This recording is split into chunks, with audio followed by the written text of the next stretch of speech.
বাংলাদেশের জীবন বীমা শিল্পে এখনও অনেক চ্যালেঞ্জ রয়ে গেছে। ২০২৫ সালের ডিসেম্বর পর্যন্ত প্রকাশিত প্রতিবেদনে দেখা যায় ১১,৮৫,৫১৬ জন গ্রাহকের প্রায় ৪,৪০৩ কোটি টাকার বকেয়া দাবি রয়েছে। এই তথ্য নিঃসন্দেহে বীমা শিল্পের একটি নেতিবাচক দিক তুলে ধরে। ফলে অনেক মানুষ স্বাস্থ্য ঝুঁকি ও পারিবারিক আর্থিক নিরাপত্তার জন্য বীমা করার ক্ষেত্রেও অনাগ্রহ দেখাচ্ছেন।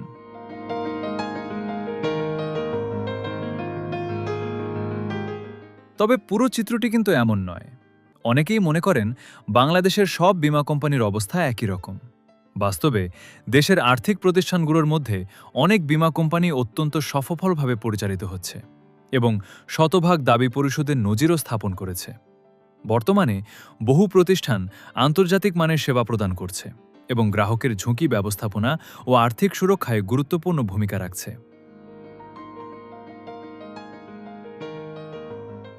২০২৫ সালেই বাংলাদেশের অন্তত ৬টি জীবন বীমা কোম্পানি শতভাগ দাবি নিষ্পত্তির কৃতিত্ব অর্জন করেছে।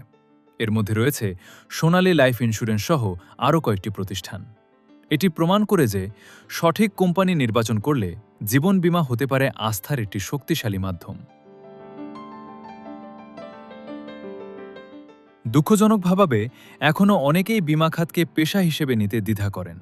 কিন্তু বাস্তবতা হল সঠিক ট্রেনিং, দক্ষতা উন্নয়ন এবং অভিজ্ঞ মেন্টরিংয়ের মাধ্যমে জীবন বীমা শিল্প হতে পারে একটি সম্মানজনক ক্যারিয়ার এবং বাড়তি আয়ের অন্যতম নির্ভরযোগ্য উৎস। এই খাতে কাজ করার মাধ্যমে শুধু নিজের আয় বৃদ্ধি নয়, বরং হাজারো পরিবারের আর্থিক নিরাপত্তা নিশ্চিত করার সুযোগও তৈরি হয়। বাংলাদেশের জীবন বীমা শিল্পে এখনও বিপুল সম্ভাবনা রয়েছে। প্রয়োজন শুধু সঠিক তথ্য, সঠিক কোম্পানি নির্বাচন এবং দক্ষ জনশক্তি তৈরি। আজকের চ্যালেঞ্জকে সুযোগে রূপান্তর করতে পারলে জীবন বীমা শিল্প হতে পারে দেশের অর্থনৈতিক নিরাপত্তা ও কর্মসংস্থানের অন্যতম শক্তিশালী খাত।